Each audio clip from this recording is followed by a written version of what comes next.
विकिरण तथा द्रव्य की दैत प्रकृति। एक कॉपी तो आज इसी के बारे में हम लोग पढ़ेंगे। हम पढ़ के आ रहे हैं कि जो प्रकाश होता है तरंग के रूप में भी चलता है,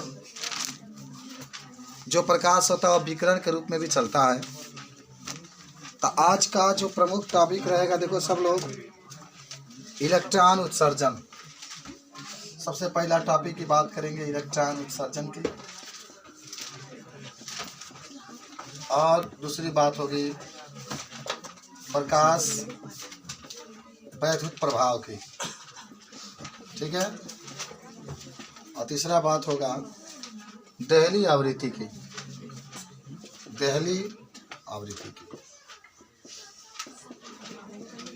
देखो आप कहेंगे, सब लोग समझो कि कोई पूछे इलेक्ट्रॉन उत्सर्जन क्या होता है, तो हम सभी लोग जानते होंगे जितने भी धातु हैं संसार में सबके अंदर इलेक्ट्रॉन उपस्थित होता है, मुक्त इलेक्ट्रॉन। और होता ही है ना, इलेक्ट्रॉन उत्सर्जन में कहोगे कि जब किसी धातु को बाहर से ताप दिया जाता है या उसके अंदर प्रबल विद्युत प्रवाहित की जाती है। जब किसी कोई धातु है, मान लो ये धातु है, ये क्या है, धातु है, इसके अंदर इलेक्ट्रॉन उपस्थित है। इसके अंदर क्या उपस्थित है, इलेक्ट्रॉन उपस्थित है। कोई धातु है, इसके अंदर इलेक्ट्रॉन उपस्थित है, इलेक्ट्रॉन उपस्थित है। और हमने क्या किया, किस धातु पर प्रकाश डाला, क्या डाला, मानो प्रकाश डाला, हमने इस धातु के ऊपर प्रकाश डाला, या आपने ताप दिया, या आपने प्रबल वैद्युत क्षेत्र इसके अंदर जोड़ दिया, इतना जोड़ दिया। अच्छा, अब इसके अंदर से इलेक्ट्रॉन बाहर निकलने लगते हैं। इलेक्ट्रॉन क्या होते हैं, बाहर निकलने लगते हैं। तो इसी क्रिया को कहते हैं हम लोग इलेक्ट्रॉन उत्सर्जन। सिंपल सा परिभाषा, कोई धातु है और उस धातु के अंदर इलेक्ट्रॉन उपस्थित है, और आप उस धातु के अंदर से इलेक्ट्रॉन को क्या कर दीजिए, बाहर निकाल दीजिए, तो इसी को कहते हैं इलेक्ट्रॉन उत्सर्जन।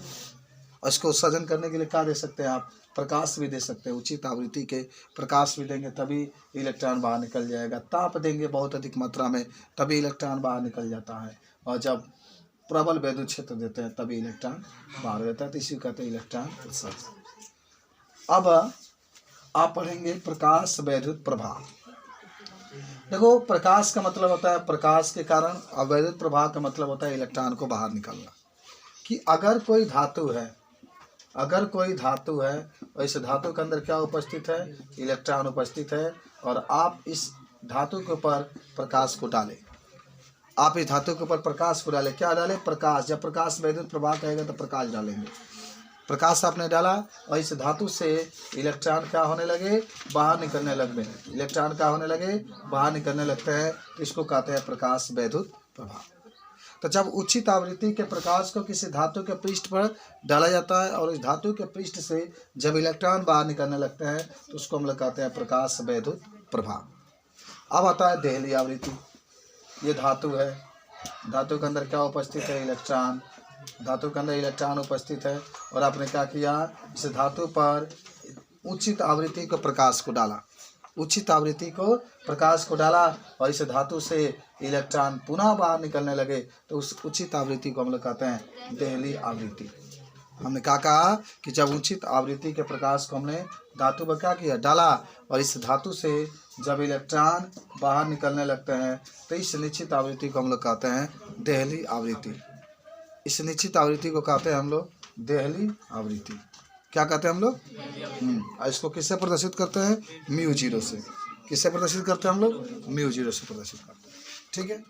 चलो इतना सब लोग जान गए। और आपको याद होगा कि μ0 बराबर होता है, ऐसे μ0 बनाते हैं हम लोग, μ0 बराबर होता है क्या, c/λ0, c/λ0। किसी को दिक्कत है बताओ, तीनों परिभाषा में किसी को दिक्कत है, दिक्कत होना ही नहीं चाहिए, ठीक है ना, दिक्कत होना ही नहीं चाहिए। अगर इस तरीके से आपसे कोई पूछता है तो आप इसको हल करके परिभाषा बता सकते हैं इसको। चलिए, इतना हम लोगों ने जिक्र किया, और जिक्र करने के बाद नेक्स्ट टॉपिक के पास चलेंगे जिसका नाम होगा देहली तरंग दैर्ध्य। चौथा है देहली तरंग दैर्ध्य, ठीक है। सवाल भी इस पर आते हैं तो लगा लेते हैं हम लोग, कोई दिक्कत नहीं है।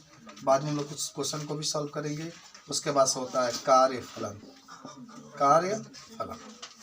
तो देखो, जब अधिकतम तरंग दैर्ध्य के, क्या कहोगे, अधिकतम तरंग दैर्ध्य के, सुन लो ध्यान से, धातु है ये, क्या आपके पास है, धातु है, और ये क्या आपके पास है, इलेक्ट्रॉन है, क्या आपके पास है, इलेक्ट्रॉन है। तो आप कहेंगे जब अधिक तरंग दैर्ध्य के प्रकाश को इस धातु के ऊपर डालते हैं और इस धातु से जब इलेक्ट्रॉन बाहर निकलने लगते हैं तो उसी को हम लोग कहते हैं देहली तरंग। जब अधिकतम, अधिकतम कहिएगा, अधिकतम, जब अधिकतम तरंग दैर्ध्य के प्रकाश को जब इसके ऊपर डाला जाता है तो इससे इलेक्ट्रॉन बाहर निकलने लगते हैं, तो इसको देहली तरंग दैर्ध्य कहते हैं। उसको लैम्डा 0 बराबर c/μ0 लिखते हैं, लैम्डा 0 बराबर c/μ0, μ0 का भी देहली आवृत्ति कहते हैं, ठीक है। अच्छा, अब आता है आपके बाद जिसका नाम होता है कार्यफलन। कार्यफलन क्या होता है, तो कहेंगे कि वह न्यूनतम ऊर्जा, जब न्यूनतम ऊर्जा वाले प्रकाश को, न्यूनतम ऊर्जा वाला प्रकाश को, कौन सा, न्यूनतम ऊर्जा वाले प्रकाश को जब इस धातु के पृष्ठ पर क्या करते हैं, डालते हैं, इस धातु के पृष्ठ पर डालते हैं और धातु के पृष्ठ से इलेक्ट्रॉन क्या होते हैं, बाहर निकलते हैं, तो इस न्यूनतम ऊर्जा वाले प्रकाश को कहते हैं कार्यफलन। और आप सभी लोग जानते होंगे W0 से प्रदर्शित करते हैं, और W0 बराबर होता है h/μ0, यह भी एक सूत्र होता है, या W0 बराबर h होगा, इसकी जगह पर c/λ0 लिख सकते हैं, तो यह भी एक सूत्र होता है।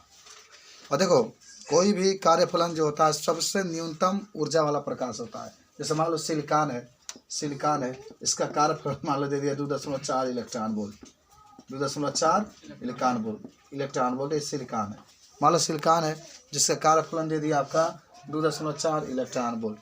इससे कम आवृत्ति के, इससे अगर कम ऊर्जा के प्रकाश जब इसके अंदर डालेंगे तो इसके अंदर से कोई इलेक्ट्रॉन बाहर नहीं निकलेगा। इससे कम ऊर्जा, देखो कम से कम कार्यफलन, कार्यफलन का मतलब होता है ऊर्जा, इसका मान 2.4 इलेक्ट्रॉन वोल्ट है। इससे कम अगर ऊर्जा का प्रकाश इसके अंदर डालेंगे तो इस धातु से या इस धातु से कोई इलेक्ट्रॉन बाहर नहीं निकलेगा। यानी कार्यफलन से अधिक ऊर्जा आपको डालना पड़ेगा, तभी इलेक्ट्रॉन क्या होंगे, बाहर होंगे। बोलो, तो कार्यफलन भी बता सकते हैं। चलो अब आते हैं हम लोग नेक्स्ट टॉपिक के पास। जब भी आपसे कोई पूछेगा इस चीज़ को तो पूरा बताने का प्रयास करेंगे, ठीक है। बता दोगे सब लोग, कोई दिक्कत है, नहीं होना चाहिए। अब आपके पास दिया गया है तपायनिक उत्सर्जन, तब हर्ट्ज का प्रयोग, तब हॉलबॉक्स तथा लिनार्ड का प्रेक्षण, ये तीनों हम लोग देखते हैं। सब आपके लाइन बाय लाइन NCERT से आप पढ़ रहे हैं। तो पहला जो चीज़ आता है उसका नाम है तपायनिक उत्सर्जन। 6वां आज का हेडिंग है तपायनिक उत्सर्जन, ठीक है। उसके बाद से है हर्ट्ज का परीक्षण या प्रयोग, हर्ट्ज का परीक्षण। उसके बाद से आपके पास है लास्ट तीसरा हॉलबॉक्स, तीसरा नहीं मैं 6वां 7वां मान लो या 8वां हेडिंग मान लो, हॉलबॉक्स तथा लिनार्ड का प्रेक्षण, हॉलबॉक्स तथा लिनार्ड का परीक्षण। देखो सब लोग इसके बारे में आप क्या बता सकते हैं। सबसे पहले बात होती है तपायनिक उत्सर्जन। तपायनिक उत्सर्जन का मतलब कोई आपके पास धातु है, कोई आपके पास क्या है, धातु है, और धातु के अंदर क्या उपस्थित है, इलेक्ट्रॉन, और हमने इसको ताप दिया, कोई धातु है उसके अंदर इलेक्ट्रॉन उपस्थित है, और आपने इसको क्या दिया बाबू, ताप दिया, और ये ताप दे करके, ताप ले करके जब इलेक्ट्रॉन क्या होते हैं, बाहर निकलते हैं, तो इसी को कहते हैं तपायनिक उत्सर्जन। इसको क्या कहा जाता है, तपायनिक उत्सर्जन। जब किसी कोई भी धातु है उसके अंदर इलेक्ट्रॉन उपस्थित है, जब आप इसको ताप देते हैं और ये धातु ताप पा करके तब इलेक्ट्रॉन को बाहर निकालते हैं, तो उसको हम लोग कहते हैं तपायनिक उत्सर्जन।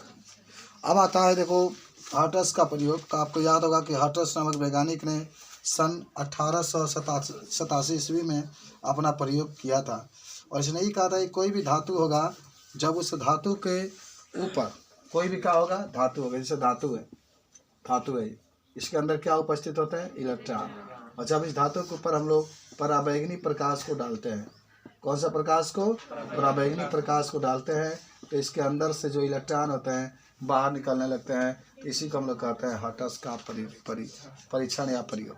क्या कहा उसने, एकदम सिंपल ही बात है यार, कि पराबैंगनी प्रकाश को जब किसके ऊपर डालेंगे, इसके ऊपर डालेंगे, किसके ऊपर, धातु के ऊपर। और उसने ये कहा था कि जब पराबैंगनी प्रकाश को हम लोग धातु के ऊपर डालते हैं तो धातु के अंदर जो इलेक्ट्रॉन होते हैं वो बाहर निकलने लगते हैं। इसी को हम लोग कहते हैं हर्ट्ज का परीक्षण या हर्ट्ज का प्रयोग। हलबॉक्स तथा लिनार्ड का परीक्षण, हलबॉक्स तथा लिनार्ड का परीक्षण या आप प्रयोग भी कर सकते हैं। देखो इन लोगों ने, दोनों वैज्ञानिकों ने सन 1886 से लेकर 1902 ईस्वी तक ये प्रयोग किया था। और उसने एक विसर्जन नलिका लिया था, कांच से बना हुआ था, और इनमें 2 इलेक्ट्रोड लगाते हैं। एक इलेक्ट्रोड को बैटरी के धन सिरे से और दूसरे को बैटरी के ऋण सिरे से जोड़ देते हैं। और उसके बाद से जोड़ने के बाद जब उसने ये कहा, क्या कहा कि बैटरी के ऋण सिरे पर उसने पराबैंगनी प्रकाश को डाला, तो उसने देखा कि वहाँ से इलेक्ट्रॉन निकलता है और निकल करके एनोड की तरफ जाता है, और इस तरीके से पूरा परिपथ पूरा हो जाता है। ठीक है, और इसमें प्रकाश, इसके अंदर धारा बहने लगती है, और इस पूरी घटना को हम लोग प्रकाश वैद्युत प्रभाव कहते हैं। क्या कहते हैं? प्रकाश वैद्युत प्रभाव कहते हैं। समझ रहे बात को? तो सब लोग याद हुआ कि नहीं हुआ? बताओ क्या किए उसने, ये दोनों वैज्ञानिकों ने, हलबॉक्स तथा लिनार्ड ने एक विसर्जन नलिका ली इस तरीके से। विसर्जन नलिका का मतलब होता है इसके अंदर कुछ भी नहीं था, इसमें 2 इलेक्ट्रोड लगा दिए, एक प्लस के साथ और एक इसके साथ माइनस के साथ। प्लस के साथ ले करके plus minus plus minus plus minus, ठीक है, और ये ला करके यहाँ पर माइनस से क्या कर दीजिए, इसके ऊपर पराबैंगनी प्रकाश को डाले, इसके ऊपर पराबैंगनी प्रकाश को डाले इस तरीके से। देखो डाले, जब डाले तो इसके अंदर से इलेक्ट्रॉन निकला। क्या निकला? इलेक्ट्रॉन। अच्छा, आप सब लोग जानते होंगे कि जो धन वाला होता है उसको एनोड कहते हैं, जो माइनस वाला होता है इसको कैथोड कहते हैं। ये ध्यान रखना, बैटरी के जो माइनस से सीधा जुड़ेगा वो माइनस वाला होगा, ये वाला हिस्सा माइनस, और जो बैटरी के धन से जुड़ेगा धन, तो धन वाला एनोड होता है और माइनस वाला क्या होता है? कैथोड होता है। तो सीखो, जब इस पर पराबैंगनी प्रकाश डाले तो इलेक्ट्रॉन निकला, इसको इलेक्ट्रॉन कहते हैं। तो इलेक्ट्रॉन तो ऋणात्मक होता है, आगे तो जाएगा नहीं, ये किसके तरफ जाने लगता है? एनोड की तरफ जाने लगता है। परिपथ पूरा हो जाता है। परिपथ क्या होता है? पूरा हो जाता है। फिर इसके अंदर धारा बहने लगती है, जिसको उसने ये नाम दिया था प्रकाश वैद्युत धारा। क्यों दिया? क्योंकि उसने जब प्रकाश कैथोड के ऊपर डाला था, यही से इलेक्ट्रॉन निकले थे और निकल करके एनोड की तरफ गए थे। परिपथ पूरा हो रहा था, क्योंकि निर्वात था ना, तो इससे इसके पहले वाले, जब इसने पराबैंगनी प्रकाश को नहीं डाला था तो निर्वात था, तो इसका संपर्क टूट गया था। और धारा तभी बहेगा जब पूरा का पूरा उसमें संपर्क होगा। अब भाई तार है, काट दो, काट के आधा कर दो इधर आधा इधर, तो धारा बहेगा नहीं जब तक पूरा इसका संपर्क नहीं करेंगे। तो उसने जांच करके दिखाया कि अगर एनोड है, कैथोड है, निर्वात में लगा दिए हैं, तो अगर इसके ऊपर कोई धारा माने कोई प्रकाश नहीं डालते हैं तो धारा नहीं बहता है। ये जैसे ही हम लोग प्रकाश डालते हैं, और प्रकाश हमेशा कैथोड पे ही डाला जाता है जो ऋणात्मक होता है। जैसे हमने प्रकाश को कैथोड पर डाले तो हम लोगों ने देखा कि इससे इलेक्ट्रॉन निकल रहा है और एनोड की तरफ क्या कर रहा है? जा रहा है। और एनोड की तरफ जा रहा था, और जब परिपथ पूरा हो गया तो इसके अंदर धारा बहने लगी, और इसी को हम लोग कहते हैं प्रकाश वैद्युत धारा। इसी घटना को क्या कहते हैं? प्रकाश वैद्युत धारा कहते हैं। बताओ, इतना सब लोग को मालूम हो चुका है ना? अब देखो, अब प्रकाश वैद्युत प्रभाव के जो प्रायोगिक अध्ययन था, इसके बारे में हम लोग क्या क्या माने बातों को देख सकते हैं, क्या क्या इसकी माने जानकारी मिलती है, इसके बारे में हम लोग देख सकते हैं। ठीक है, उसके बाद से प्रकाश विद्युत धारा पर प्रकाश के तीव्रता का प्रभाव क्या होता है, प्रकाश विद्युत धारा पर विभव का प्रभाव, उसके बाद से निरोधी विभव या अंतक विभव, याद है जिसको कट ऑफ कहते हैं। बात समझे कि नहीं समझे? तो ये भी देख लेते हैं हम लोग। ठीक है, हम मिटा रहे हैं इसको। तो 8 हेडिंग इस पाठ का हम लोग जिक्र कर लिए। देखो सब लोग, मैं चाह रहा हूँ कि फिजिक्स की रिवीजन एक एक दिन में एक पाठ किया जाए। इसी को कहा जाता है ऑन वन शॉट वीडियो। समझ रहे हो? One shot video. ठीक है, तो प्रकाश विद्युत प्रभाव का प्रायोगिक अध्ययन, 9वां हेडिंग आपका है प्रकाश विद्युत प्रभाव का प्रायोगिक अध्ययन। क्या क्या इसका अध्ययन है, इसके बारे में जिक्र करेंगे। 10 नंबर आपका है, जिसका नाम है प्रकाश विद्युत धारा पर प्रकाश की तीव्रता का प्रभाव। प्रकाश विद्युत धारा पर प्रकाश के तीव्रता का प्रभाव। उसके बाद से आपका होता है प्रकाश विद्युत धारा पर विभव का प्रभाव, विभव का प्रभाव। और उसके बाद से आपका है कि निरोधी विभव या अंतक विभव। निरोधी विभव, जैसे को हम लोग कहते हैं अंतक विभव। ठीक है। और 13वां आपका होगा निरोधी विभव पर आपतित विकिरण की आवृत्ति का प्रभाव। निरोधी विभव पर आपतित विकिरण का प्रभाव। ठीक है। पहले इतना हम लोग देख लेते हैं 13 हेडिंग क्या क्या होते हैं सभी। तो पहला जो बात होती है प्रकाश विद्युत प्रभाव का प्रायोगिक अध्ययन से हमें क्या क्या पता चलता है। तो पहला इसमें देखना कि पहला ये पता चलता है कि प्रकाश की आवृत्ति कितना है, किस आवृत्ति के प्रकाश को डालेंगे कि उसमें से इलेक्ट्रॉन निकलेंगे। प्रकाश की तीव्रता का भी प्रभाव पड़ता है, इलेक्ट्रॉन कितने रफ्तार से जाते हैं इसके बारे में भी जानकारी आपको मिलती है। मैंने जो आप किए हैं कि प्रकाश की तीव्रता कितनी होनी चाहिए इलेक्ट्रॉन को बाहर निकालने के लिए, प्रकाश की आवृत्ति कितनी होनी चाहिए, प्रकाश की जो तरंग है वो कितनी होना चाहिए, इसके बारे में जानकारी है। तो देखो जब आदमी कोई प्रयोग करता है तभी जानकारी मिलता है। जैसे आप लोग हैं प्रयोग कर रहे होंगे, पढ़ रहे होंगे, तब आपको पता चलता होगा कि हमारे अंदर क्या कमी है और हम क्या करें कि उस कमी को दूर कर सकते हैं। प्रयोग नहीं करते होंगे, नहीं पढ़ते होंगे तो कोई दिक्कत नहीं है, कहीं भी आपको प्रॉब्लम की कोई बात नहीं, प्रॉब्लम आता ही नहीं है। बात समझ रहे हो। तो जो वैज्ञानिक थे उन लोगों ने प्रयोग किया प्रकाश विद्युत प्रभाव के बारे में और बताया कि इतनी आवृत्ति के प्रकाश डालेंगे तभी उसके अंदर से इलेक्ट्रॉन निकलेगा या इतने तरंग। तभी तो कहे थे कि हम लोग किसी भी आवृत्ति के प्रकाश को नहीं डाल सकते हैं, एक न्यूनतम आवृत्ति के जिस प्रकाश की आवृत्ति सबसे कम होती है, कम से कम होती है, उस प्रकाश को जब हम लोग धातु के ऊपर डालते हैं तो उससे इलेक्ट्रॉन बाहर निकलता है। अधिकतम तरंग दैर्घ्य, जिस प्रकाश की अधिक से अधिक तरंग दैर्घ्य होती है उसको जब धातु के ऊपर डालते हैं तो उससे जो इलेक्ट्रॉन निकलता है। तो उन लोगों ने अपना प्रयोग करके बात को बताया। इस तरीके से आप बता सकते हैं कि किस आवृत्ति का प्रकाश होना चाहिए, किस तरंग दैर्घ्य का प्रकाश होना चाहिए, उसी को प्रकाश विद्युत प्रभाव का प्रायोगिक अध्ययन कहा जाता है।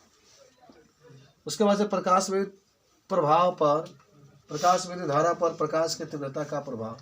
प्रकाश विद्युत धारा के प्रभाव पर प्रकाश की तीव्रता का कोई प्रभाव नहीं। पहले वहीं पर आप खड़े रहेंगे।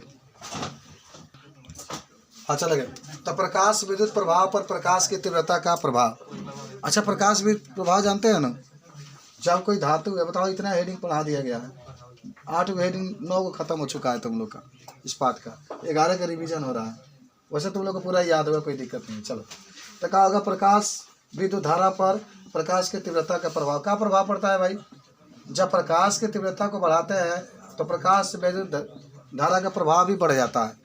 मानो प्रकाश विद्युत धारा का मतलब इलेक्ट्रॉन निकलने की कैपेसिटी बढ़ जाती है। जितने अधिक तीव्रता वाले प्रकाश को डालेंगे, जितने अधिक तीव्रता वाले प्रकाश को डालेंगे, इलेक्ट्रॉन उतना ही तेजी से कहाँ होंगे, बाहर निकलेंगे। तो समझो, कोई आपसे कहे कि प्रकाश विद्युत धारा पर प्रकाश की तीव्रता का प्रभाव, तो कहोगे जब प्रकाश की तीव्रता को हम लोग बढ़ाते हैं, जितने अधिक बढ़ाते हैं उतना ही अधिक इलेक्ट्रॉन निकलता है। यानी प्रकाश विद्युत प्रभाव की जो मात्रा होती है, धारा का मान बढ़ जाता है। अच्छा, प्रकाश विद्युत धारा पर प्रकाश के विभव का प्रभाव। तो विभव का भी प्रभाव पड़ता है, समानुपाती होता है। जितने अधिक विभव वाले प्रकाश को डालेंगे उतना ही अधिक प्रकाश विद्युत धारा की घटना संपन्न होगी। माने जितना अधिक विभव वाले प्रकाश को डालेंगे उतना ही अधिक इसके अंदर से क्या निकलेंगे, इलेक्ट्रॉन निकलेंगे। जितना अधिक आवृत्ति वाले प्रकाश को डालेंगे उतना ही अधिक इसके अंदर से क्या निकलेंगे, इलेक्ट्रॉन निकलेंगे। तो ये भी बता सकते हैं निरोधी विभव या अंतक विभव। जिस विभव पर, याद कर लो सब लोग, जिस विभव पर प्रकाश विद्युत धारा का मान शून्य हो जाता है बाबू, प्रकाश विद्युत धारा माने कोई धारा नहीं बहेगा इसका। जिस विभव पर प्रकाश विद्युत धारा का मान क्या होता है, शून्य हो जाता है, उससे निरोधी विभव या अंतक विभव कहता है। सब लोग को मुझबानी याद हुआ, बता दो सब लोग क्या कहोगे राजकुमार बाबू, निरोधी विभव किसे कहता है? जिस विभव पर प्रकाश विद्युत धारा का मान क्या होता है, शून्य हो जाता है, उसको निरोधी विभव कहता है। अच्छा, अब बताओ निरोधी विभव पर आपतित विकिरण का प्रभाव, जो आपतित प्रकाश की तीव्रता को बढ़ाते हैं तो निरोधी विभव का मान भी क्या होता है, बढ़ता है। सब समानुपाती दिखा देंगे आप। जरा सोचो सब लोग, ये 13 माने हेडिंग आपके समाप्त हुए। 14वां आपका हेडिंग है जिसका नाम है प्रकाश विद्युत प्रभाव के नियम। कितने नियम आपको लिखाए थे, याद है? 5 नियम आपको सबको याद होना चाहिए। ठीक है। चलिए, तो प्रकाश विद्युत प्रभाव के पहले नियम हम लोग देखेंगे, 5 नियम, तब आगे बढ़ेंगे। 13 टॉपिक हम लोग पढ़ लिए। देखो, हम आपको एक चीज़ बताते हैं बाबू, ये पढ़ाई लिखाई जितने जो बातें होती है वो क्यों हम लोग पढ़ रहे हैं? प्रकाश वैद्युत प्रभाव के नियम, 5 नियम है। किसी को याद है 5 के 5 नियम? कॉपी सामने होगा तो बोल सकते हैं ना, लेकिन आपको तो मुजबानी लिखना है। देखो, सब लोग याद करो, इसमें 2 चीज़ें याद करना है आपको। एक याद करना है आपतित प्रकाश के बाद, आपतित जो डाला जाता है उसको आपतित प्रकाश करते हैं। जैसे ये आ रहा है ना बल्ब से, आपतित प्रकाश है, और जो इलेक्ट्रॉन निकलेगा उसको ई पर माइनस से प्रदर्शित करता है। तो एक इलेक्ट्रॉन की गतिज ऊर्जा की बात होगी, के की बात होगी। के का मतलब होता है गतिज ऊर्जा, ठीक है। 2 बातें आपकी होंगी। तो देखो, पहला बात क्या कहेंगे आप? पहला बात आप ये कहेंगे कि देखो, प्रकाश वैद्युत प्रभाव में पहला नियम के अंतर्गत कि यदि धातु के पृष्ठ पर जो इलेक्ट्रॉन का उत्सर्जन का दर होता है वह आपतित प्रकाश की तीव्रता के समानुपाती होता है। जैसे धातु के पृष्ठ है, इस पृष्ठ से इलेक्ट्रॉन निकलते हैं, तो इलेक्ट्रॉन निकलने का जो दर होता है, इलेक्ट्रॉन निकलने का जो दर होता है वो आपतित प्रकाश की तीव्रता, जिसको आई से प्रदर्शित करते हैं, समानुपाती होता है। आपतित प्रकाश के तीव्रता के समानुपाती, सब लोग याद रखो। इलेक्ट्रॉन के बाहर निकलने की जो तीव्रता होती है, इलेक्ट्रॉन के उत्सर्जन का जो दर होता है, आपतित प्रकाश की तीव्रता के समानुपाती होता है। यानी जितना अधिक तीव्रता वाले प्रकाश को, समानुपाती का मतलब ये होता है, जितना अधिक तीव्रता वाले प्रकाश को डालेंगे उतना ही तेजी से इलेक्ट्रॉन निकलेगा। जितना कम प्रकाश की तीव्रता करेंगे, जितना कम प्रकाश की तीव्रता करेंगे, इलेक्ट्रॉन उतना कम निकलता है। सबको याद हो गया? याद हुआ कि नहीं हुआ? कि जो किसी धातु के पृष्ठ से इलेक्ट्रॉन उत्सर्जन का जो दर होता है वो आपतित प्रकाश की तीव्रता के समानुपाती होता है। जितना अधिक तीव्रता वाले 50 वाले तीव्रता वाले प्रकाश को डालेंगे तो इलेक्ट्रॉन 20 निकलते हैं, तो अगर 10 वाला डालेंगे तो इलेक्ट्रॉन कम निकलते हैं। तो इलेक्ट्रॉन की जो उत्सर्जन की दर होती है आपतित प्रकाश की तीव्रता के समानुपाती होती है। ये पहला नियम है। अच्छा, दूसरा क्या नियम होता है ना कि इलेक्ट्रॉन के जो गतिज ऊर्जा होता है, जो इलेक्ट्रॉन बाहर निकल रहे हैं, जो गतिज ऊर्जा होता है वह आपतित प्रकाश की तीव्रता, देखो नहीं, आपतित प्रकाश की तीव्रता पर निर्भर नहीं करता। आपतित प्रकाश की तीव्रता पर निर्भर नहीं, क्रॉस कर दिए ना, नहीं करता है। यानी अगर यहाँ पर आवृत्ति बढ़ा दे, यहाँ पर तीव्रता बढ़ा दे या घटा दे, तो इसके गतिज ऊर्जा पर कोई प्रभाव नहीं पड़ेगा। जितना रफ्तार से जा रहा है, 50 की आवृत्ति डालेंगे तो उतना ही रफ्तार से 100 कर देंगे आप प्रकाश की, आपतित प्रकाश की तीव्रता तभी उतना ही रहेगा। यानी ये निर्भर नहीं करता। किस पर निर्भर नहीं करता है? आपतित प्रकाश के तीव्रता पर। बात समझ रहे हो? इलेक्ट्रॉन की गतिज ऊर्जा।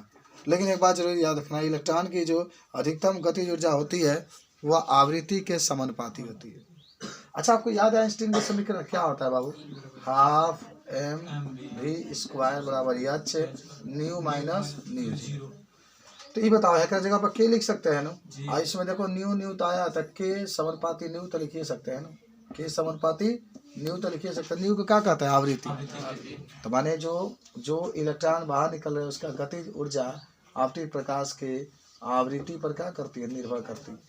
जितना अधिक आवृत्ति को बढ़ाएंगे उतना अधिक गतिज ऊर्जा होगा।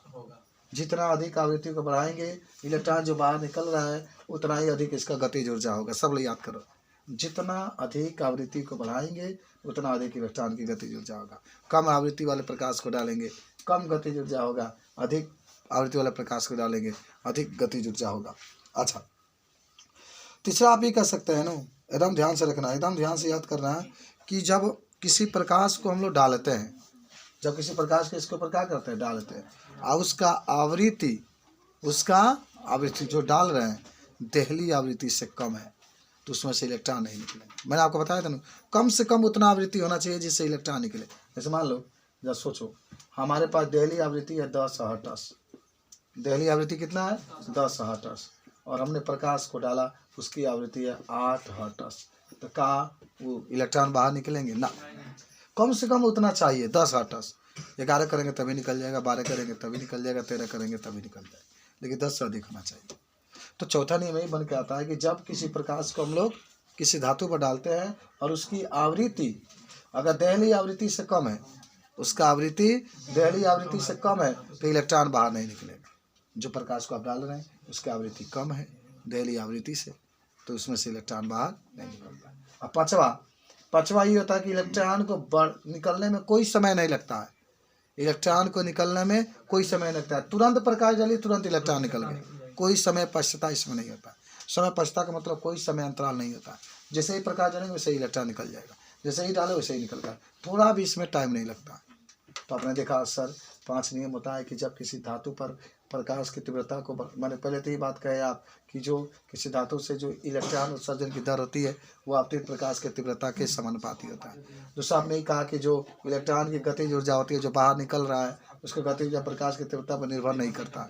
तीसरा आपने कहा कि जो इलेक्ट्रॉन की गतिज ऊर्जा होता है प्रकाश की आवृत्ति पर निर्भर करता है। चौथा आपने कहा कि जब जिस प्रकाश को डालेंगे उसका दहलीय आवृत्ति से अगर कम आवृत्ति है तो इलेक्ट्रॉन नहीं निकलेगा। चौथा आपने कहा कि जब किसी धातु पर हम लोग प्रकाश को डालते हैं और इससे इलेक्ट्रॉन निकलता है तो इसमें कोई समय नहीं लगता है, तुरंत प्रकाश को डालते हैं तुरंत इलेक्ट्रॉन क्या होता है बाहर निकलता है। बोलो, देखो जब ये सब पढ़ा जाएगा तभी जानकारी होगी, बात समझ रहे हैं।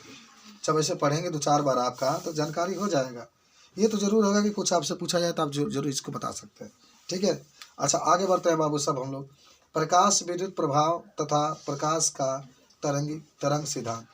देखो आप सभी लोग को याद होगा प्रकाश विद्युत प्रभाव तथा प्रकाश का तरंग सिद्धांत, उसके बाद से आइंस्टीन का समीकरण, ठीक है, सिद्ध करेंगे अभी हम लोग। उसके बाद से दी ब्रोगली तरंग दर, तब इसके बाद ज़्यादा लंबा पाठ नहीं लेकिन फिर भी हाँ कुछ हम लोग न्यूमेरिकल भी करेंगे अच्छे आज, और कुछ हम पढ़ भी रहे हैं। 2-4 बार रिवीजन किया, 1 शॉट वीडियो इसको कहा जाता है कि एक ही वीडियो में पूरा पाठ आपका फाइनल कर दिया जाता है, समझ रहे हो। चलो अच्छा चलो, अब आपके पास है प्रकाश विद्युत प्रभाव तथा प्रकाश का तरंग सिद्धांत। प्रकाश वैद्युत चाहे वैद्युत दोनों बातें करें, प्रभाव तथा तरंग के सिद्धांत, प्रकाश विद्युत प्रभाव तथा तरंग के सिद्धांत, ठीक है। दूसरा है आइंस्टीन का विद्युत समीकरण, प्रकाश विद्युत समीकरण 1905 में दिए थे, याद रखना है आपसे, ठीक है। क्वांटम सिद्धांत के आधार पर दिए थे, ठीक है, फोटॉन कहते हैं इसको। चलिए आइए तो आते हैं हम लोग आइंस्टीन के प्रकाश विद्युत समीकरण, ये 15वां एडिंग होगा तब 16वां। आइंस्टीन के प्रकाश वैद्युत समीकरण क्या होता है, इसको सिद्ध करने के लिए बहुत इम्पोर्टेंट है। पहले तो हम लोग बात जानेंगे तब आगे पढ़ेंगे, ठीक है। सुनो, प्रकाश वैद्युत प्रभाव तथा तरंग की सिद्धांत, आप पढ़ करके आ रहे हैं, एकदम ध्यान से समझना। तरंग की सिद्धांत में पहले बता रहा हूँ कि यदि प्रकाश तरंग के रूप में चलता है, सुनो ध्यान से, यदि प्रकाश तरंग के रूप में चलता है तो प्रकाश के परावर्तन का मतलब होता है चिकना तल पर डालो टकरा कर प्रकाश गया। जैसे ये देख रहे हैं ना, ये परावर्तन हो रहा है, यहाँ पर अगर टकरा कर तब प्रकाश जा रहा है। यानी सुनो क्या माने, ये अगर आ जाता है कि प्रकाश विद्युत प्रभाव तथा तरंग के सिद्धांत, क्या इसमें संबंध है, तो आप कहेंगे कि यदि प्रकाश को हम लोग तरंग के रूप में माने तो प्रकाश के परावर्तन, प्रकाश के अपवर्तन, प्रकाश के व्यतिकरण और प्रकाश के विवर्तन की व्याख्या कर सकते हैं। सुना मैंने क्या कहा कि प्रकाश को, अच्छा आपसे प्रश्न पूछा भी जाएगा कि जब प्रकाश के अंदर परावर्तन की घटना होती है तो प्रकाश को क्या माना जाता है, तो आपका उत्तर क्या होगा, तरंग माना जाता है। या अपवर्तन की व्याख्या की जाती है तभी तरंग माना जाता है, या अगर व्यतिकरण की बात की जाती है तभी उसको तरंग माना जाता है, और यदि आपको मान लीजिएगा कि विवर्तन की बात होती है तभी तरंग माना जाता है। यानी प्रकाश को जब आप तरंग मानेंगे तो हम प्रकाश के परावर्तन, प्रकाश के अपवर्तन, प्रकाश के व्यतिकरण और प्रकाश के विवर्तन की व्याख्या कर सकते हैं। कि व्याख्या क्या कर सकते हैं। लेकिन एक बात समझना सब लोग को, लेकिन यदि प्रकाश को हम लोग कण मान लें तब प्रकाश विद्युत प्रभाव की व्याख्या कर सकते हैं। प्रकाश को अगर तरंग माने तब प्रकाश विद्युत प्रभाव की व्याख्या नहीं कर सकते। आपको प्रश्न आता है कि प्रकाश विद्युत प्रभाव की माने गणना कब कर सकते हैं, प्रकाश विद्युत प्रभाव की घटना कब होती है, जब प्रकाश को क्या माना जाता है, कण माना जाता है। तब जब प्रकाश को कण मानते हैं तब प्रकाश विद्युत प्रभाव की घटना के बारे में वर्णन कर सकते हैं, ठीक है। उसके बाद से आइंस्टीन के प्रकाश विद्युत समीकरण, आप सभी को याद होना चाहिए, आइंस्टीन एक महान वैज्ञानिक है। और सन 1905 ईस्वी में ये आइंस्टीन ने अपना समीकरण दिया था, 1905 ईस्वी में। और उसने कहा था कि जो प्रकाश होता है ना, छोटे छोटे बंडलों के रूप में चलता है, जिसे हम लोग क्या कहते हैं, फोटान कहते हैं। जैसे प्रकाश यहाँ से निकल रहा है ना, तो छोटे छोटे इस तरीके से बंडलों के रूप में चलता है, जिसे हम लोग क्या कहते हैं, फोटान कहते हैं। आइंस्टीन ने कहा कि जो प्रकाश होता है किसी प्रकाश स्रोत से छोटे छोटे बंडलों या पैकेटों के रूप में चलता है, जिसे फोटान या क्वांटा कहते हैं। आपसे कोई पूछा जा सकता है फोटान, प्रोटॉन नहीं, फोटान, फोटान या क्वांटा किसे कहते हैं? तो आप कहेंगे जब किसी प्रकाश स्रोत से, ये प्रकाश स्रोत से, जब इस प्रकाश स्रोत से प्रकाश बाहर निकलता है और वह छोटे छोटे बंडलों के रूप में चलता है या पैकेटों के रूप में चलता है, तो इसी को हम लोग क्या कहते हैं, फोटान कहते हैं। इसी को हम लोग क्या कहते हैं, फोटान कहते हैं। अब ध्यान से समझना है आइंस्टीन का समीकरण, सुनो ध्यान से। मान लो कि आपके पास एक धातु है, समझो सब लोग, माना कि एक धातु है जिसमें मुक्त इलेक्ट्रॉन उपस्थित है। हमने प्रकाश डाला, हमने प्रकाश, जो प्रकाश डालते हैं उसके एनर्जी को हम लोग ई से प्रदर्शित करते हैं। जो प्रकाश डालेंगे उसके ऊर्जा को ई से, जब प्रकाश इसके अंदर जाएगा तो कुछ इसके अंदर इलेक्ट्रॉनों में कार्य होगी, जिसको कार्य फलन कहते हैं, W0, प्लस कुछ इसके इलेक्ट्रॉन के गतिज ऊर्जा में परिवर्तन होगा, उसके योग के बराबर होता है K मैक्सिमम। एक बार समझो कि आइंस्टीन ने ये कहा था, जब भी आपसे पूछा जाएगा आइंस्टीन का समीकरण सिद्ध करिए, खूब अच्छे तरीके से आप लिखिएगा उनके बारे में जो बताए हैं कि 1905 ईस्वी में ये कहा, आइंस्टीन ने कहा कि जो प्रकाश होता है छोटे छोटे बंडलों या पैकेटों के रूप में चलता है, जिससे फोटान या क्वांटा कहता है। फिर उसने कहा कि यदि कोई धातु है और उस पर जो आपतित प्रकाश की ऊर्जा है ई है, जब उसके अंदर जाएगा तो इलेक्ट्रॉन के अंदर कुछ कार्य फलन होगा, जिसको हम लोग W0 से प्रदर्शित करते हैं। कुछ इलेक्ट्रॉन कार्य करेगा, जिसको हम लोग K मैक्सिमम से प्रदर्शित करते हैं। ठीक है, ये बात आपकी रहेगी। और उसके बाद से क्या होगा बाबू, उसके बाद से आपका होगा, देखो अब यहाँ से सिद्ध कर रहे हैं, ई बराबर जो आप ऊर्जा डाल रहे हैं, ई बराबर क्या होता है, W0 प्लस हाफ mv²। या पहले K मैक्सिमम लिख लो, तब बाद में उसको दिखा देना, K मैक्सिमम। देख लो आइंस्टीन के समीकरण हम सिद्ध कर रहे हैं। सब लोग जानते होंगे कि ई के जगह पर एच न्यू लिखते हैं। एच न्यू को क्या कहता है, देहली आवृत्ति, खाली आवृत्ति कहो चलो। और W0 की जगह पर एच न्यू 0 प्लस, हाँ देहली आवृत्ति है, क्या जगह पर K मैक्सिमम है। मैक्सिमम का मतलब कुछ ना, अधिकतम, ये नहीं लिखेंगे तभी K केवल माना जाएगा। तो K बराबर हाफ mv², बस ये नीचे मैक्सिमम लिख देना। मैक्सिमम शॉर्टकट है, मैक्सिमम का तो पूरा सूत्र मतलब MXIU मैक्सिमम होता है, लेकिन यहाँ पर शॉर्टकट फॉर्म में लिखा गया। अब देखिए, जब भी कोई भी सूत्र सिद्ध करना ना जिंदगी में, तो देखना कोई एक समान तो नहीं है, मैच तो नहीं कर रहा, तो एक समान है, क्या है मालूम है, यहाँ भी एच है, यहाँ भी एच है, तो सेम है, तो एक पक्ष में कर लेंगे इसको। लेकिन इधर से जब इधर लेकर आएंगे तो ये माइनस में हो जाएगा। तो क्या होगा, H new minus H new 0 बराबर 1/2 और mv² मैक्सिमम। ठीक है, अब यहाँ से एच कॉमन आप ले लीजिए बाबू, सब लोग एच सेम है ना, इसलिए कॉमन लेकर न्यू माइनस न्यू 0 बराबर बराबर क्या लिखेंगे आप लोग, 1/2 mv² मैक्सिमम, 1/2 mv² मैक्सिमम। यही सूत्र आपका होगा। या अगर पलट के लिखना चाहते हैं तो पहले ये लिख लो, 1/2 mv² मैक्सिमम बराबर एच न्यू माइनस न्यू 0।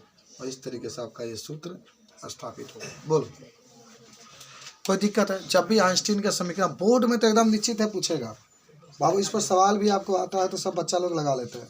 इसमें प्रतीक के रूप में जरूर लिखना नीचे कि जहाँ यम इलेक्ट्रॉन या जो भी पिंड होगा, इलेक्ट्रॉन के द्रव्यमान लिख सकते हैं, यम इलेक्ट्रॉन के द्रव्यमान, इसका मान कितना होता है, 9.1 × 10 के ऊपर -31 किलोग्राम।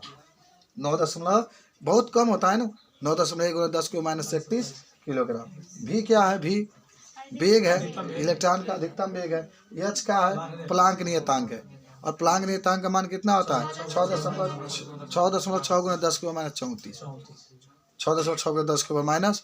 अच्छा आप लोग भुलाइएगा मत, देखो 34 के दूना करोगे तो कितना होगा, 68। तो वो जितने 66 तबाही से 6.6 कहा जाता है, 6.6 × 10 के -34, तो नहीं से कम तबाही का 2 पॉइंट। न्यू आप जानते ही होंगे, न्यू को हम लोग जो भी प्रकाश होगा उसकी आवृत्ति, और न्यू 0 क्या होता है, देहली आवृत्ति। तो इस तरीके से आइंस्टीन का समीकरण आप लोग सिद्ध कर सकते हो जाएगा। सबसे देख लेना बाबू, सब लोग सीख लो, आज आइंस्टीन का समीकरण सीख लो। चलो उसके बाद से हम लोग पढ़ेंगे डी ब्रोगली तरंग, और डी ब्रोगली तरंग दैर्ध्य, फिर उसके बाद से डी ब्रोगली के तरंग दैर्ध्य के लिए सूत्र स्थापित करना। ठीक है, चलो 3-4 चीजें सीखेंगे फिर से। कितने हेडिंग, 16-17 हेडिंग हो गया है, समझ रहे, 17 को हेडिंग हम लोग पढ़ लिए हैं। 18वां हेडिंग आता है डी ब्रोगली तरंगे। मैंने से पढ़िए। देखियो, मैं आपको हमेशा फिजिक्स केमिस्ट्री हर संडे एक दिन एक एक पार्ट को रिवाइज कराता रहूँगा कि आपको कुछ ना कुछ जानकारी हो जाए। पिछले संडे एक दिन कहे थे तरंग प्रकाश की, उसके पिछले किरण प्रकाश की, आज आपका हो रहा है ये चैप्टर। नेक्स्ट जो संडे आएगा तो उस पर मैं परमाणु के बारे में आपको डिवीजन एक पार्ट में पूरा करा दिया जाएगा। उसके बाद से नेक्स्ट आएगा तो जो पीएन संधि वगैरह वाला पढ़ रहे हैं उसको एक वीडियो में कंप्लीट कर दिया जाएगा। तब पहला पार्ट से आपको जो पढ़ाई होगी पढ़ेंगे, उसके बाद से पहले अच्छे से पढ़ेंगे, उसके बाद से हर हफ्ता में एक पार्ट का डिवीजन कराया जाएगा। केमिस्ट्री को ख़त्म करके वैसे ही हर हफ्ता में उसको भी रिवीजन कराया जाएगा। ठीक है, ओके। तो डी ब्रोगली तरंगे क्या होती है इसके बारे में जानेंगे। उसके बाद से दूसरा आप जानेंगे डी ब्रोगली तरंग दैर्ध्य क्या होता है, इसको जानेंगे। और तब आप जानेंगे 20 नंबर कि डी ब्रोगली के तरंग दैर्ध्य का सूत्र। डी ब्रोगली के तरंग दैर्ध्य का सूत्र। अच्छा, सोच के बताओ सब लोग, बहुत आसान सा है, बस आप 5-10 मिनट और हम लोग पढ़ेंगे तब आज का दिन का समाप्त करेंगे हम लोग। लेकिन देखो, डी ब्रोगली एक वैज्ञानिक का नाम है, आपको याद करिए। डी ब्रोगली किसका नाम है, वैज्ञानिक का नाम है।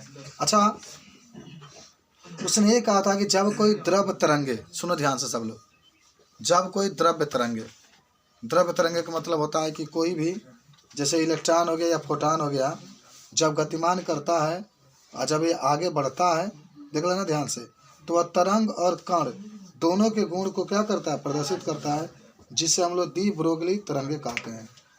या ऐसे भी कह सकते हैं कि जब कोई द्रव्य कण या द्रव्य तरंगे साथ में चलता है तो वह कण के और तरंग के दोनों के जब गुण एक साथ प्रदर्शित करता है तो उसी को हम लोग क्या कहते हैं, डी ब्रोगली तरंगे कहते हैं।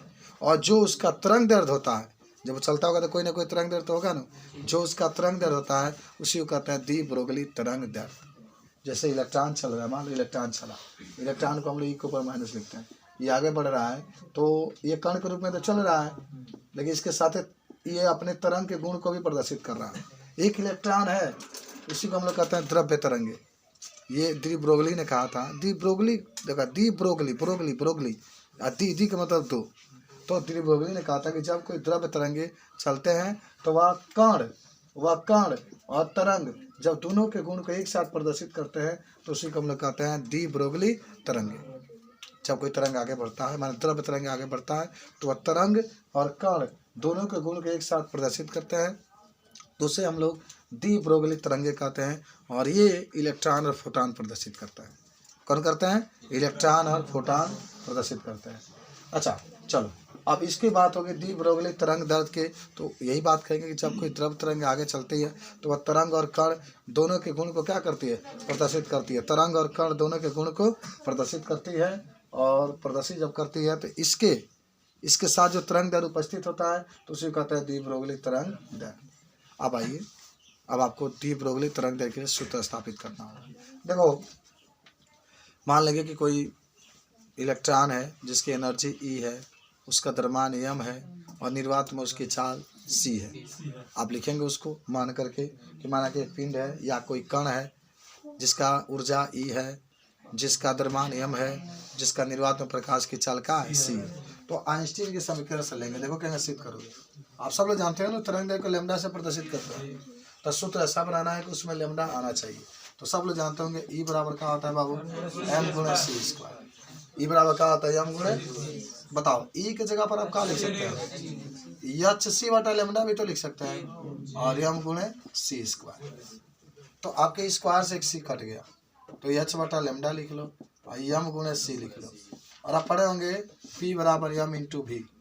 अच्छा, एक सूत्र ऐसे भी हो जाएगा, h बटा m इंटू सी बराबर लैम्डा, एक सूत्र ये भी हो जाएगा।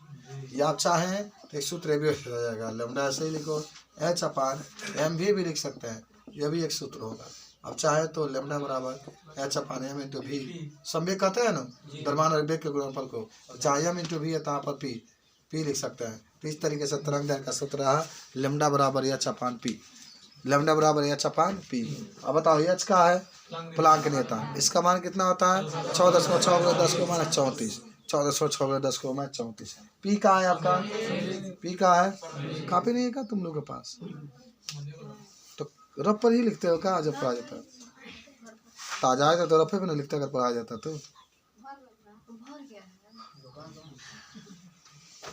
देखो कापी आप लोग नहीं बनाए हैं, कापी नहीं बनाए तो दूसरा का वही तो पढ़ रहे हो ना, ताकि कोई कॉपिया होगा ना लिखने के लिए।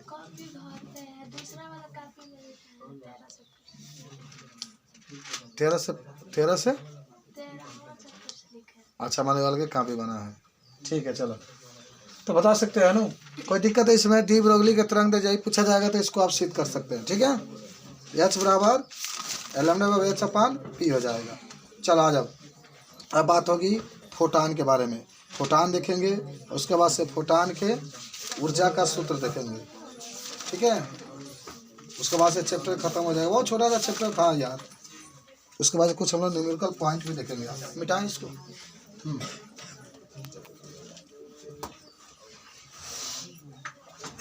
चलिए चलिए, अब बहुत दिनों के बाद मिटाने वाला टाइम नहीं रहेगा, इलेक्ट्रिक वाला लग जाएगा, सब झमेला खत्म हो जाएगा। कल ही बात हुआ था, लग जाएगा, सही हो जाएगा। देख रहे हो मिटाना पड़ेगा,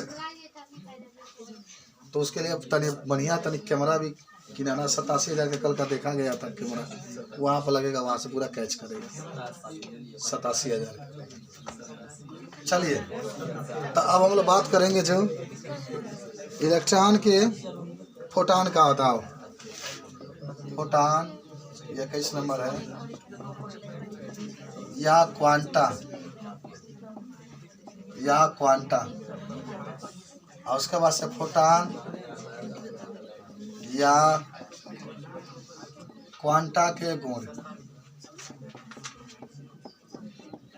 फोटान या क्वांटा के गुण। चलो आ जाओ, देखो सब लोग, अगर आपसे कोई पूछे कि क्या होता है फोटान या क्या होता है क्वांटा तो क्या कहेंगे? सुनो, आप कहेंगे कि जब किसी प्रकाश स्रोत से, सब लोग याद करो, जब कोई भी प्रकाश स्रोत है, ये प्रकाश स्रोत का मतलब इससे प्रकाश निकलता है। तुम देखो जैसे विद्युत बल्ब हो गया, ये प्रकाश स्रोत है, तमाम प्रकार के बल्ब जो जल रहे हैं ये प्रकाश स्रोत है। तो जब किसी प्रकाश स्रोत से, सब लोग सीखो, जब किसी प्रकाश स्रोत से इलेक्ट्रॉन या ऊर्जा बाहर निकलता है, ये बात मत करो, पढ़ो, हो गया। तुम लोग खाली बात ही कर सकते हो, कुछ हो नहीं पाएगा, बस उतना ही भर है जिंदगी। क्या करोगे? न सही से मोबाइल तुम लोग बना पाते हो, न सही से मोबाइल चला पाते हो, न सही से कोनो आंसर बता सकते हो, न सही से, अब क्या कहें, सब डगमगाइए क्या है। बनो तो नालायक बनो, तो सबसे हरामी नालायक बनो कि आपके नाम से 10 लोग डरे। इना के जबरदस्ती बोलबा हमरा बुझत नहीं, तू उतारा का आई बता दे, ई कौन डर है, ई कौन डर है? अरे ऐसा बनिए कि लोग देखे तो कहे कि हाँ उसका नाम ही नहीं लिया जाएगा, बाप रे ऐसा है, समझ रहे बात। चलिए तो ये आपके पास है, यहाँ पर देखो, तो कहेंगे ना कि जब किसी धातु से इलेक्ट्रॉन बाहर निकलता है, इलेक्ट्रॉन बाहर निकलता है, वह इलेक्ट्रॉन ऊर्जा के छोटे छोटे बंडलों या पैकेटों के रूप में चलता है, इसी को फोटान या क्या कहते हैं, क्वांटा। याद करो, सब लोग याद करो, बहुत आसान चीज़ है कि जब भी किसी प्रकाश स्रोत से ऊर्जा निकलता है और ऊर्जा वो छोटे छोटे पैकेटों के रूप में या बंडलों के रूप में चलता है, तो उसी को हम लोग क्या कहते हैं, फोटान। उसी को हम लोग क्या कहते हैं, फोटान। सबको याद हुआ का बताएंगे आप लोग? दस होते हुए क्या बोलनी है?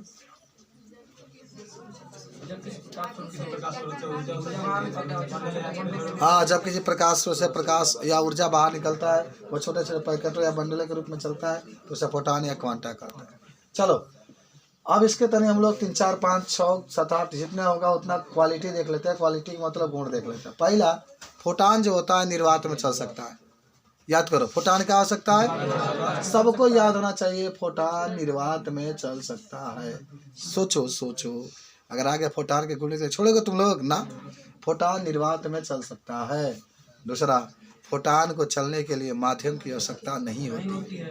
फोटान को चलने के लिए माध्यम की आवश्यकता नहीं होती है। और फोटान जब निर्वात में चलता है तो उसका चाल कितना होता है?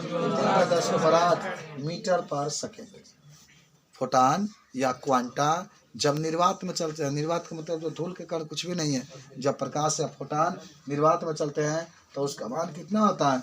3 × 10⁸ मीटर पर सेकेंड होता है।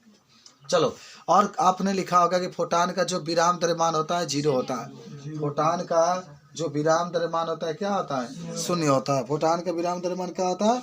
0 होता है। और फोटान का द्रव्यमान उसकी गति के कारण उत्पन्न होता है। फोटान का द्रव्यमान जो होता है किसके कारण? उसके गति के कारण। जब फोटान गति करता है तब द्रव्यमान होता है। तो और भी कह सकते हैं फोटान का जो संवेग होता है P = h/λ होता है, या जो तरंग दैर्घ्य होता है h बटा क्या होता है? P होता है। बताओ, फोटान के बारे में सब लोग बता सकते हैं?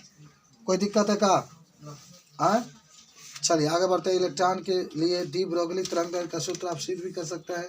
λ = h/2 EVM होता है। λ = h/2 EVM होता है। ठीक है, सब लोग समझ गए कि नहीं समझ गए? अच्छा चलो, अब कुछ क्वेश्चन को हम लोग सॉल्व करेंगे जल्दी जल्दी। कुछ क्वेश्चन को हम लोग सॉल्व करेंगे जल्दी जल्दी। जरा बताओ, सब लोग मिलजुल के सबको बताना है, सबको बताना है मिलजुल कर। इसमें कौन कौन से सूत्र आप यूज करेंगे बाबू? एक तो E = h/ν, एक E = h/ν, एक E = hc/λ, और एक λ = c/ν, और एक ν = c/λ, एक λ = h/p, और एक p = h/λ। ये सबको याद हो रहा है कि नहीं हो रहा है? बताओ। एक होता है आपके E = W0 + k मैक्सिमम। एक आपका होता है 1/2, एक होता है आपके पास 1/2 mv² मैक्सिमम बराबर h ν - ν0। जैसे आएगा वैसे आपको यूज करना है। अगर मैं कहूँ, जरा सोच के बताओ सब लोग, अगर मैं कहूँ कि यदि एक प्रकाशिक या एक कण का आवृत्ति 10 हर्ट्ज है, तो तरंग दैर्घ्य बताइए। तरंग दैर्घ्य बताइए। सोच के बताओ सब लोग, सोच के बताओ। क्या आप इसका आंसर बता सकते हैं क्या? यदि एक कण का आवृत्ति 10 हर्ट्ज है, यदि एक कण की आवृत्ति 10 हर्ट्ज है, तो तरंग दैर्घ्य बताइए कितना होगा?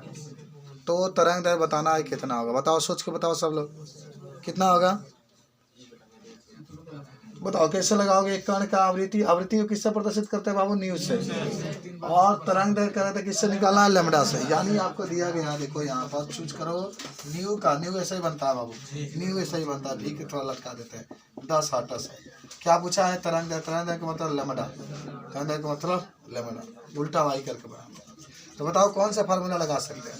क्या ये लगा सकते हैं आप लोग? क्या लगा सकते हैं? क्या आप ये लगा सकते हैं? हाँ, इसलिए नहीं लगा क्योंकि एनर्जी की बात कर रहा है, और ये दोनों आप यूज कर सकते हैं। तो चलिए, तो लैम्ब्डा ऊपर आ जाएगा आई। अच्छा, इसको लगा सकते हैं ना, इनमें तो संवेग की बात हुआ। तो उनमें से ऐसा सूत्र चूज करेंगे कि जो दिया है तो उसमें उपस्थित हो, जो दिया उसमें उपस्थित हो, जो निकालना है वो भी उपस्थित हो, बाकी और कुछ उपस्थित ना हो, या कोई ऐसा मान उपस्थित हो जो नियतांक के रूप में है, जिसका मान आप जानते हैं। कहेंगे सर यहाँ भी तो लैम्ब्डा आया है, काहे नहीं यूज कर रहे हैं? तो यही होगा। यहाँ भी तो लैम्ब्डा आया, काहे नहीं यूज कर रहे हैं? बाबू लैम्ब्डा तो आयल बा, लेकिन न्यू कहाँ आयल बा? ना यूज हुई। जो डाला बताओ, जो निकाला, वो दोनों उपस्थित होना चाहिए। बाकी सुनो, यहाँ पर आप यूज कर सकते हैं क्या? लैम्ब्डा तो है लेकिन न्यू नहीं है, तो इसको भी यूज नहीं कर सकते हैं, बर्खास्त कर देते हैं। तमाम सबूतों और गवाहों के मद्देनजर रखते हुए माने अदालत इस नतीजे पर पहुंचती है कि जितने भी लोग पढ़ रहे हैं वो वह अच्छा से पढ़ें और अपने ज़िंदगी को तरक्की करें, ऐसा माने अदालत फैसला सुनाती है। कौन ये? तो दोनों सेम ही है ना, वही सूत्र भाई, म्यू ऊपर आ गया, लैम्ब्डा नीचे आ गया, वही है। चल गए तो यहाँ कहाँ निकाले? लैम्ब्डा बराबर c/μ, जो दिया होता नीचे। अच्छा, जिसको निकालना होता है हमेशा बराबर के पहले रखते हैं, जिसको निकालना होता है हमेशा बराबर के पहले। तो c की जगह क्या लिखोगे? 3 × 10⁸। न्यू की जगह कितना लिखोगे? 10। अच्छा, भाग देने की जरूरत नहीं है। जब भी 10 हो, सुनो, जब भी 10 के ऊपर 2, 10 के ऊपर 3, 10 के ऊपर 4, इसके ऊपर कर देते हैं हम लोग। कहा 3 × 10⁸। ये ऊपर जाएगा 10 के ऊपर कितना -1, तो 3 को 8 में से 1 जाएगा 7, ये घट गया। इतना मीटर आपका तरंग दैर्ध्य आ गया। मीटर में लिखते हैं हम लोग, किस में लिखते हैं? मीटर में लिख लो। क्या आपको समझ में आया? क्या आपको समझ में आया? क्या बताओ? हाँ चलो अच्छा, एक और क्वेश्चन हम लोग देखते हैं। एक और क्वेश्चन देखते हैं। क्या आप इतना मेहनत कर सकते हैं अपने ज़िंदगी को, अपने लिए, अपने भविष्य को अच्छा बनाने के लिए इतना मेहनत कर सकते हैं आप? हम तो नहीं लगता है कि जब तक यहाँ पढ़े तब तक पढ़ते हैं, यहाँ से बाहर निकले कि पढ़ाई का और जो आपके जो किताब और आपके बीच में संबंध टूट जाता। इसलिए खूब मेहनत से पढ़िए। वो कहिए कि मानो वैसे हम हैं कि आपको पढ़ा करके तेज बना दिए, का इंटेलिजेंट हो गए, का आप हुए हैं, हैरान हुए हैं सर, क्यों नहीं हुए? हाँ चलिए, एक कण का तरंग दैर्ध्य 10 मीटर है, और 10 मीटर मान, तो ऊर्जा बताइए। चलो ये क्वेश्चन बहुत आसान है। देखो क्वेश्चन कोई भी है, न्यूमेरिकल आप लोग सीखने की जरूरत है। क्वेश्चन पढ़ो, क्या दिया है, जो भी डेरिवेशन आपने सिद्ध किया वही सूत्र में से कोई ना कोई यूज होगा। अब सब लोग, अच्छा कितने लोग इसको बता सकते थे? हाथ ऊपर करो तो। क्वेश्चन एक कण का तरंग दैर्ध्य 10 मीटर है, इसकी ऊर्जा बताना, कितने लोग बना सकते हैं? ठीक है, तो अच्छा ही बताओ, तब को घबराने की बातें नहीं है ना। तरंग दैर्ध्य कहता है तो बताओ किससे प्रदर्शित करता है तरंग दैर्ध्य? लैम्डा से। अरे अब तो जानो, लैम्डा तरंग दैर्ध्य देखो, तरंग दैर्ध्य कहता वही लैम्डा बना, नीचे हैंगा लगे देना, तो अब होगा लैम्डा। जब भी तरंग दैर्ध्य की बात होगी तो लैम्डा की बात होगी। बात समझ रहे हो ना? ठीक है यार, ठीक है, बात समझ रहे हो? चलिए ठीक है, चलिए तो क्या किया जाए यार, आदमी वो भुला गया तरंग दैर्ध्य कहना अच्छे से प्रदर्शित कर जाला। तो क्या होता है, तो हैंगा लिखते हैं नीचे, तो हैंगा लैम्डा लिखते, बात खत्म, तरंग दैर्ध्य तो लैम्डा हो गया कि नहीं हुआ? चलो ठीक है, अगर इसकी तक तो बन जाएगा। आगे बढ़ता है, तो लैम्डा का मान कितना दे दिया? 10 मीटर, तो 10 मीटर लिख लो। चलो अब ऊर्जा किससे एनर्जी कहते हैं ना, ऊर्जा को क्या कहते हैं? एनर्जी। इसलिए इस सब प्रदर्शित करते ही आपको निकाल पता, इसमें कौन सूत्र लगाएंगे? वही यूज करेंगे। देखो आपका पहचानने के बताते हैं, जिस कमान दिया हो जो आया हो, दोनों जिस फार्मूला में होगा उसी सूत्र को यूज करना। जिस फार्मूला में किसमें है? अच्छा ये नहीं लगा सकते हैं क्या? ये नहीं है इसलिए नहीं लगा सकते, ये भी नहीं लगा सकते, ये भी नहीं लगा सकते, ये भी नहीं लगा सकते, इसको लगाएंगे। अच्छा पहले नहीं लगा सकते क्योंकि लैम्डा नहीं है, सही है। चलिए ये वाला आप समझ गए होंगे। तो ई बराबर आपका होगा HC बटा का छी लैम्डा। चलो एच का मान सब लोग को मालूम है। देखो आप लोग न जो नियतांक होता है उसका मान जरूर याद रखिएगा कि एच का मान होता है 14 6 10 के मान 34, सी का मान होता है 3 × 10 के ऊपर 8, और लैम्डा का मान कितना है बाबू? 10। कुछ नहीं करना, बस 36 18। देखो भाई एक काम करना, 6.6 गुणे 3 है तो 3 एक पास कर दो, और 34 में 8 घटा दो, -26। ये बड़ा वाला है बाबू, बड़ा वाला। जब -34 से घटाओगे तो -26, ये ऊपर लेके जा रहे हैं, तो 10 के ऊपर कितना आ गया? -1, तो कितना आ जाएगा? 36 18 36 18 19.8 गुणे 26, और एक गया तो -10 को -27। लेकिन आप हमेशा पहले अंक पास लेकर आएंगे, तो इसके पास 1.98 गुणे 10 को -27 जूल आपका आंसर आ जाएगा। 27 ये घटेगा, ठीक है ना, इधर आएगा तो प्लस में होगा, ठीक है, 26 ये घट जाएगा। इतना भी लिखेंगे तो भी कोई दिक्कत नहीं। बोलो सब लोग समझे कि नहीं समझे? बोलो समझे? सब लोग बना लोगे कि नहीं बना लोगे? चलो 8 मिनट और पढ़ना है आपको, बस 8 मिनट, ठीक है। 8 मिनट के बाद हम लोग चलने वाले हैं घर पर, ठीक है, ठीक है, कोई दिक्कत नहीं होना चाहिए, पढ़ो 8 मिनट और बस। चलो एक और क्वेश्चन हम लोग देखते हैं। यदि एक, अच्छा मैं पढ़ाता हूँ तो आपको समझ में आता है, तो सूरत का है बड़ी सू का है रही है, भूख लग गई है, हेलो पानी पी लो ना, तो ये रंग है ना, ये पी लो ना, जाकर बाबा का पी लो। तो चलो यदि एक कण का सोचो जरा, तरंग दैर्ध्य कितना है वो सोच के बताओ। मान लो 10 माइक्रोमीटर, 10 माइक्रोमीटर है, तो संवेग बताइए। एक बार सवाल सब लोग पढ़ेंगे, पिंटू बाबू आप भी पढ़ेंगे, जरा सोचेंगे कि सवाल को कैसे लगाएंगे। यदि एक कण का तरंग दैर्ध्य 10 माइक्रोमीटर है, अच्छा सोचो ये बाबू सोचो, एक बात हम आपसे पूछेंगे। मान लो तुम लोग खूब पढ़ रहे हो, साल भर से पढ़ाई कर रहे हो, चलो साल भर से कर रहे हो, पेपर तो होगा जब भी हो आपके। जहाँ सोचो अगर पेपर में क्वेश्चन आधा छूट गया, आधा करके आए, तो क्या आप फीलिंग करेंगे? पूरा समय बर्बाद गया कि नहीं गया? इसलिए खूब अच्छा से पढ़िए, खूब समझदारी पढ़िए, जो पढ़ाया जा रहा है उसको रिपीट करिए। मोबाइल आपके पास होगा तो कभी बैठिए पढ़ने के लिए, एक एक पाठ उठाइए, 1 शॉट वीडियो उठाइए और 1 घंटा बैठिए आराम से, उसको देखिए क्या क्या बातें हुई है। 1 घंटा के अंदर आप पूरा पाठ को समाप्त कर लेंगे। बात समझ रहे? कभी टाइम मिले बैठिए, 1 घंटा देखिए। अच्छा, दूसरे का वीडियो देखेंगे तो आपको कहीं कहीं तकलीफ हो गई, लेकिन हमारा देखेंगे तो जो पढ़ के जा रहा है वही है, दोबारा रिपीट हो जाएगा आपका, कोई दिक्कत नहीं। चलिए, यदि ये कण का तरंग दैर्घ्य 10 माइक्रोमीटर है, बताओ हल करोगे तो क्या लिखोगे? अच्छा जाने हो ना, तरंग तो नीचे बात तो क्या होगा लेमड़ा। अब तो ये भी समझ गए होंगे 10। अच्छा माइक्रोमीटर ऐसे भी लिख सकते हैं, 10 माइक्रोमीटर। अच्छा देखो सुनो ए बाबू, अबे माइक्रो होके, नैनो होके, पिको होके, अवश्य डायरेक्टली नहीं, जब तक बदलेगा नहीं तब तक हल नहीं होगा। माइक्रो हो, पिको हो, नैनो हो तो बदलना पड़ता है। तो माइक्रो का चिन्ह है एच का, समझो। तो माइक्रो हटाओगे क्या होगा? 10 को -6 लिखते हैं ये मीटर। अच्छा 6 में से घटा तो 10 को -5 मीटर। सिंपल सी बात है, लेमडा बराबर 10 को -5 मीटर, लेमडा बराबर 10 को -5 मीटर। सोच के बताओ, सोच के बताओ, कोई दिक्कत है? लेमडा का मान कितना हो गया? 10 को -5 मीटर हो गया। अब एक चीज बताओ सब लोग एक चीज बताओ, सब लोग एक चीज बताओ कि आपको निकालना क्या है? संवेग। संवेग को किससे प्रदर्शित करता है? पी से। अच्छा इसको अंग्रेजी में कहते हैं मोमेंटम, लेकिन इस वजह से एक भी अच्छा नहीं होता है जो आप प्रदर्शित करें, इसीलिए पी से। जब भी संवेग की बात होगा पी, संवेग की बात होगा पी। तो ये बताओ पी आपको निकालना, तो कौन सी फार्मूला यूज करेंगे? इसमें लैम्डा भी है, पी भी है, इसमें लैम्डा भी है और पी भी है। क्या है क्या है क्या है क्या है? ये वाला यूज कर सकते हैं ना, ये वाला यूज कर सकते हैं ना, या चलो तो आपको पी निकालना है तो पी ऊपर आ जाएगा, पी ऊपर आ जाएगा। अच्छा ये वाला यूज नहीं कर सकते हैं आप क्योंकि इसमें पी नहीं है, ठीक है ना, यही वाला यूज करेंगे। तो जिसको निकालना हो देखो, इसका मतलब होता है पी ऊपर कर दो, लेमडा नीचे, लेमडा नीचे, तो यह अच्छा पान कहाँ आ जाएगा? लेमडा। लेमडा का मान 10 को -5। अब भाई मत रख देना, जब भाई बदलो तो ये रखोगे, जो बदल के लाए उसको रखना है तुमको। ये आज का मान कितना होता है बाबू? 6.6 गुना 10 के पावर -34, 10 के पावर -34, ये 10 को -5। नीचे जो भी 10 के ऊपर घात रहेगा तो उसको आप ऊपर करेंगे तो कहा जाएगा 6.6 गुने 10 को -34, और ये जाएगा तो +5 होगा बाबू। ये माइनस है तो प्लस होगा, माइनस तो प्लस होगा, तो कहा जाएगा 6.6 गुने 10 के ऊपर -29। और बताओ इसका मात्रा क्या होगा?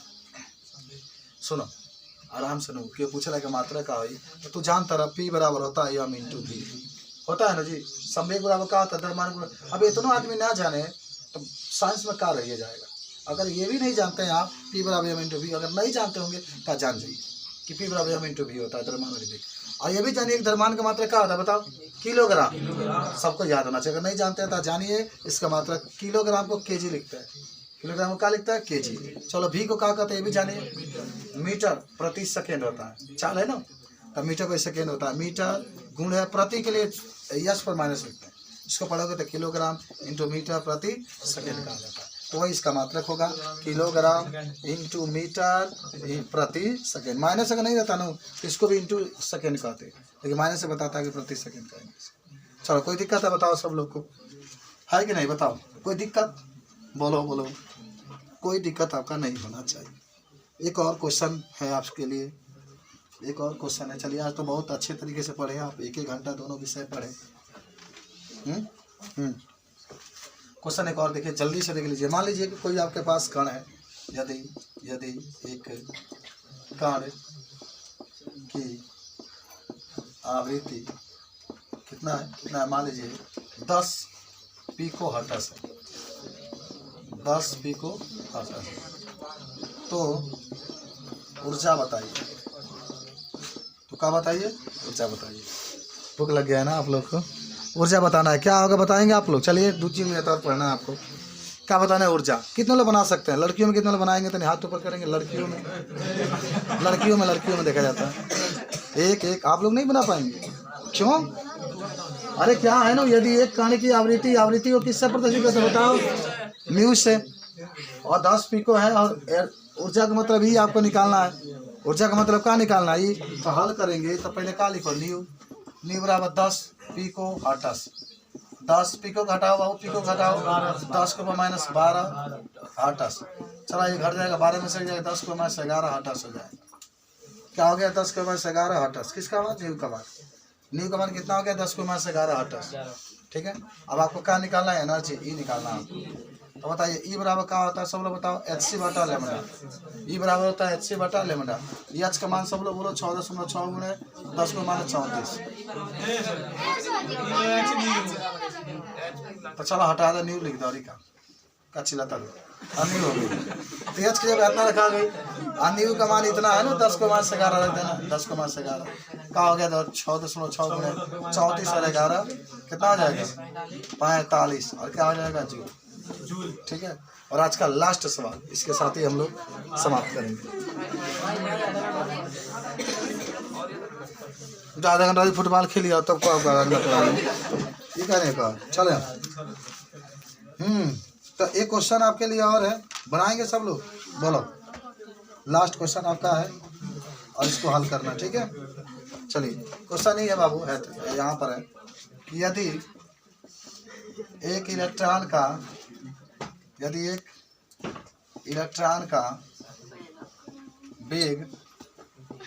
वेग 10 के ऊपर माइनस 8 मीटर प्रति सेकेंड है, तो देखना ध्यान से, तो तरंग दैर्घ्य बताइए।